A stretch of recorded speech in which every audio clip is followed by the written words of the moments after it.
Hello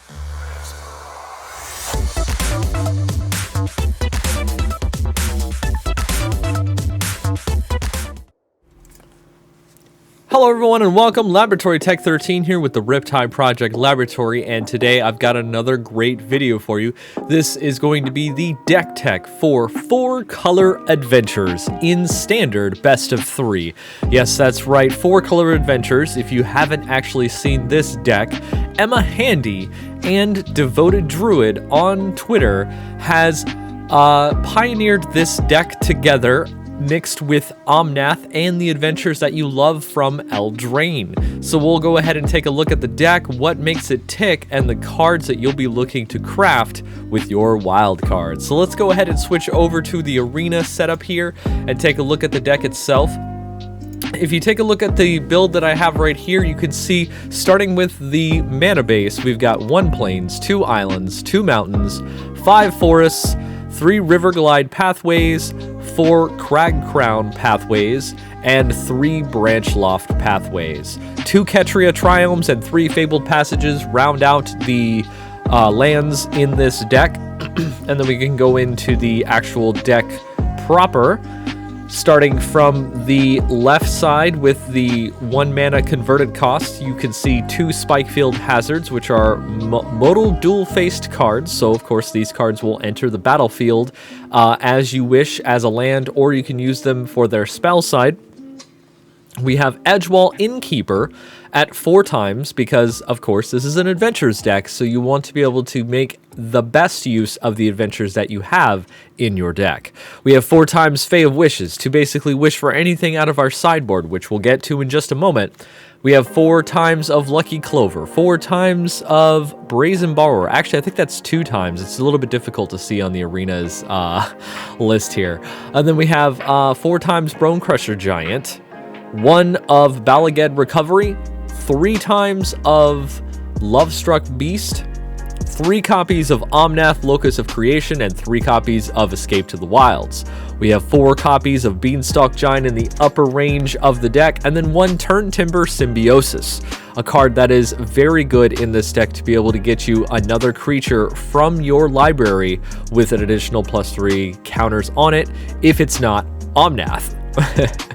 So, taking a look at this deck right here, you can see the gameplay actually wants you to start off with Edgewall Innkeeper, moving into Lucky Clover, and then getting value out of all your 3-drop adventures. Fae Wishes can also give you value as well, but mostly getting all the value you can out of it while getting into Omnath, so you can get extra land drops and other cool things that happen with that, especially with Beanstalk Giant, which can give you double land drops with Lucky Clover out. And Escape to the Wilds, of course, is already a very good card in the Omnath deck, allowing you to get every single turn the 4 life plus the 4 extra mana. That would be red, green, white, blue.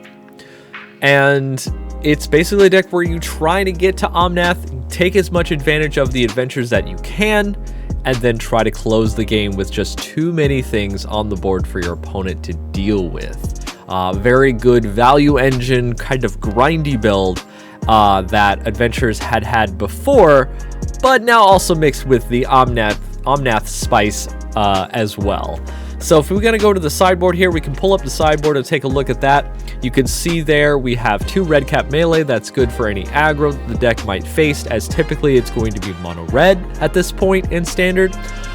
Shadow Spear, of course, to gain you some life, just in case. You'd probably bring that in against mono red.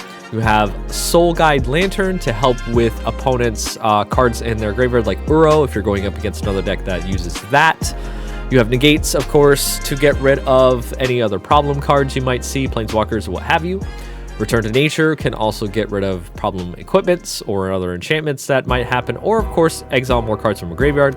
3 times of Mystical Dispute, so that way you can fight other decks that are trying to stop you from casting your Omnath or your Escape to the Wilds. 1 Khazul's Fury to toss, let's say, a really big Beanstalk Giant, I'm assuming here. Storm's Wrath to wipe up the board from all the aggro that's coming at you, and another Escape to the Wilds. As you can see, this is what is known as a toolbox sideboard. So not necessarily do you need to swap these cards in every time you sideboard, but rather Fae of Wishes can get you any of these cards from the sideboard as you need them during your game itself. So we've got Ugin over here, the Spirit Dragon, which has a great -X that can get rid of everything on the board besides Lucky Clover, so you can continue starting over with getting double adventures after you wipe the board if they have problems. Then you have Primal Might, which is really good for +X and fight, and then Fabled Passage, in addition to the other three Fabled Passages that are in the main deck. So that is the deck tech for 4-color adventures.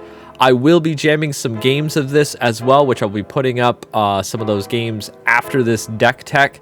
But keep it here to the RIPTIDE Project Laboratory for more deck techs, for more showcases of innovative decks that are coming out in this new Zendikar Rising standard. And remember, the research never ends. Catch you later.